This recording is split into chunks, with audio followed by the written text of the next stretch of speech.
that fresh debates on a settlement deal are surfacing as a result of an alleged final pretrial conference, which basically means a settlement conference between the SEC and Ripple Labs today. April 16th. I have been seeing constant announcements of an incoming settlement deal between Ripple and the SEC. These announcements have been appearing all over Twitter and even in some news outlets. There is no longer any uncertainty, at least not in my mind.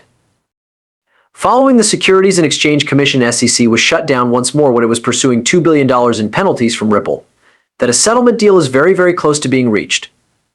On the other hand, as I demonstrated in my most recent video update regarding the lawsuit, this is a significant misunderstanding that is held by many who have not conducted sufficient research or who are simply attempting to promote hype. Regarding the case that was filed against Ripple CEO Brad Garlinghouse and Ripple co-founder Chris Larsen, this final pretrial meeting was an example of the lawsuit.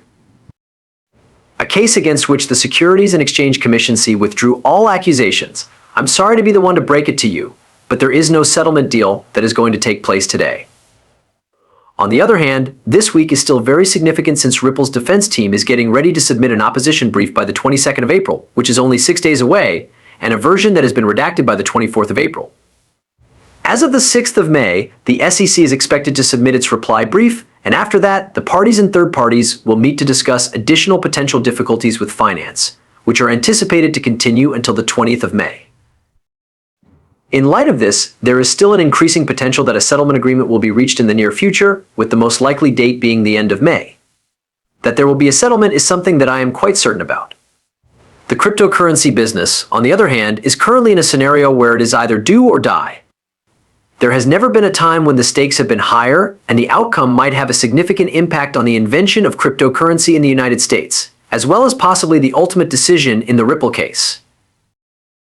That is, of course, the fight that Coinbit is having against the Securities and Exchange Commission. In light of Mr. Lawman's statement, it is clear that the stakes are quite high regarding Coinbit's request for an interlocutory appeal of George Faller's decision. Furthermore, in the event that this interlocutory appeal is rejected, the consequences could be severe, and the impact on the development of cryptography could be disastrous. The reason for this is that a cloud will continue to loom over all cryptocurrency markets situated in the United States, including both centralized and decentralized exchanges, for at least 2 years while the case is being heard. This is completely ridiculous. Additionally, the Securities and Exchange Commission will use this momentum, as well as this ruling from George Faller, as persuasive authority in other cryptocurrency cases that are being heard across the country. They are going to make a big deal out of the decision that George Faller made, and they are going to bet on this.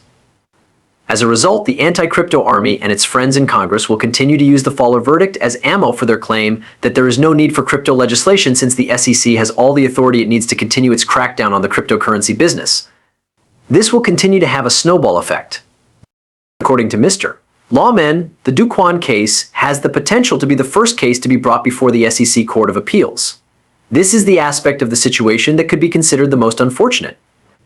In addition, the case is not a very good vehicle for teasing the crucial question of whether or not transactions involving cryptocurrency tokens meet the criteria for investment contracts according to the Howey test. At the end of the day, interlocutory appeals are nearly always a long shot nonetheless. This is precisely why it is so important, and hence so vital. The snowball effect might have a devastating impact if George Faller does not comply with her request, which is why it is of the utmost importance that she does the right thing and grants permission.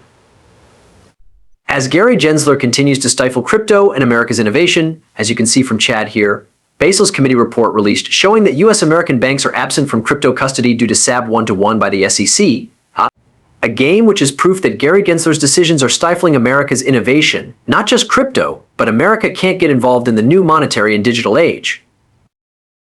Therefore, this verdict needs to be overturned, and if it is, it will immediately lead to a bank run on cryptocurrency assets that are being held in custody for customers. There is going to be a rush of cryptocurrency. Given the current circumstances, it might be argued that the stakes of this action are comparable to those of Ripple's initial litigation against the SEC. Ripple has been successful, they have established the groundwork, and they have prepared the path for cryptocurrency to fight against the SEC, but this may be another turning point in the struggle. So fasten your seatbelts, because it's possible that we're going to be in for yet another extra long ride.